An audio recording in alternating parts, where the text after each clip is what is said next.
खुलुमबाय बे समाव बडलेण्ड इंखं टेलिभिजननि स्टुडिअआव आंनि हा ब्रह्म। खुलुमबाय आं ज्योति बसुमतारी। दिनैनि गाहाय रादाबफोराव दङ।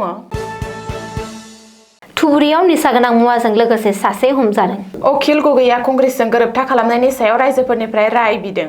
गवालपारायाव हाग्रानि मैदेरनि गाग्लोबनायाव सानै सुबुंनि जिउ खहा। बराकआव जागायबाय पुर्बि डायरीनि गिबि प्रजेक्ट। पर्बत जरानि बेलायाव गुबुन गुबुन आफादफोरा सोमावसारदों। आसाम सरकारा 100% रेसिडेन्सियेल फरायसालिमाफोर गोनांथार हस्टेलनि खाबुफोरखौ नोजोर होदों। दानिया फैदो आबुं रादाबाव।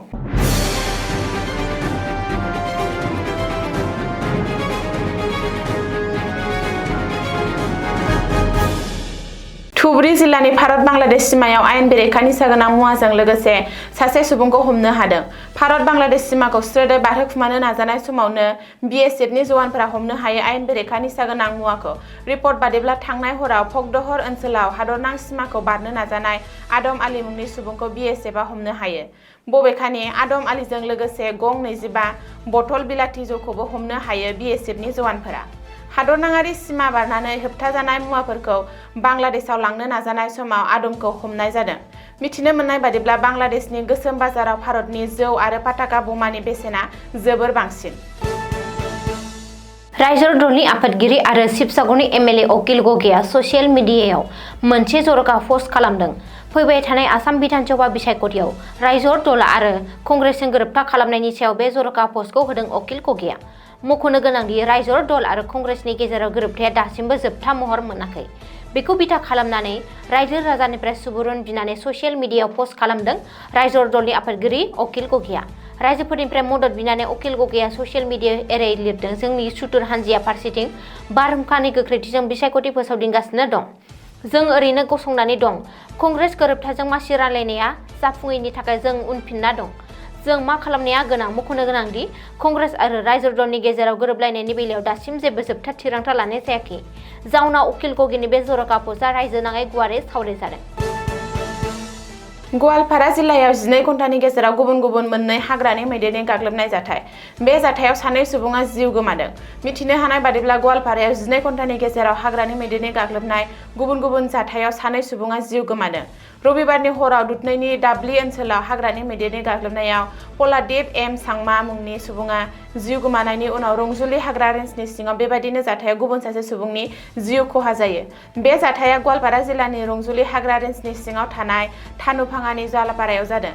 जिउ खोमानांनाय सुबुंखौ 46 बोसोर बैसोनि अरुप कुमार दास होनना सिनायथिदों। खौरां मोननाय बादिब्ला अरुप कुमार दासआ हर गेजेराव थालिर बागाननिफ्राय बाइकजों न' फारसे गिदिंबोफिनगासिनो थानाय समावनो हाग्रानि मैदेरजों मोगा-मोगि जायो आरो बे दुखुनांथाव जाथाया जायो। गावखौ रैखा खालामनो थाखाय दासआ गावनि बाइकखौ गारनानै खारखोमानो नाजादोंमोन, नाथाय खारनायनि सिगांनो मैदेरा बेखौ गाग्लोबदोंमोन। बे जाथायनि उनाव जायगानि सुबुंफोरा सुबुं थाग्रा ओनसोलाव गले-गले हाग्रानि मैदेर हाबफैनाय आरो हाग्रानि मैदेरजों जानाय दाङाबाजिफोरखौ होबथानो थाखाय हाग्रा बिफानखौ खावलायो।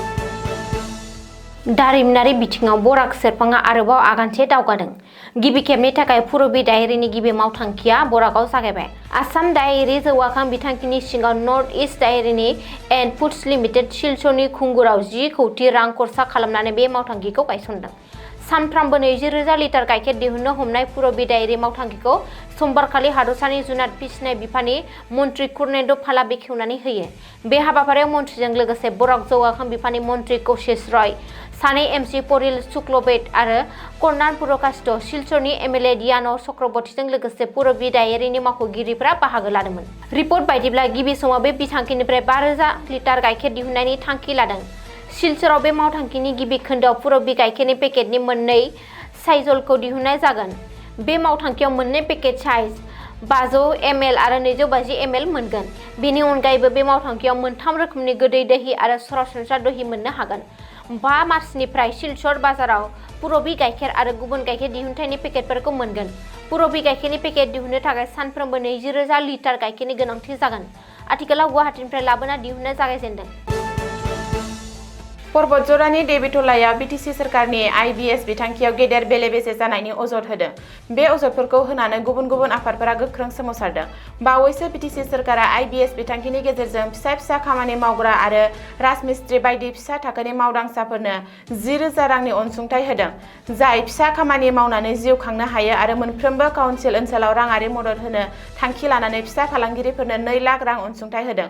नाथाय पर्बतजरा काउन्सिल बियाबनि देबिटला पिसिडिसिआव बिपिएफ दोलोनि दैदेनगिरि आरो पिसिडिसिनि सोद्रोमानि नखरनि सा 7 निफ्राय 8 सुबुङा बे बिथांखिनि मुलाम्फा मोननायनि अजद होनानै एबिएमसु, आमसु, नेमसुजों लोगोसे माखासे आफादफोरा सोमावसारदों आरो BPF go back, Munmun Brahma मुर्दाबाद, जाख्ल'नायखौ बन्द' खालाम बायदि बायदि स्लगानजों अख्रां गोमसारहोदों।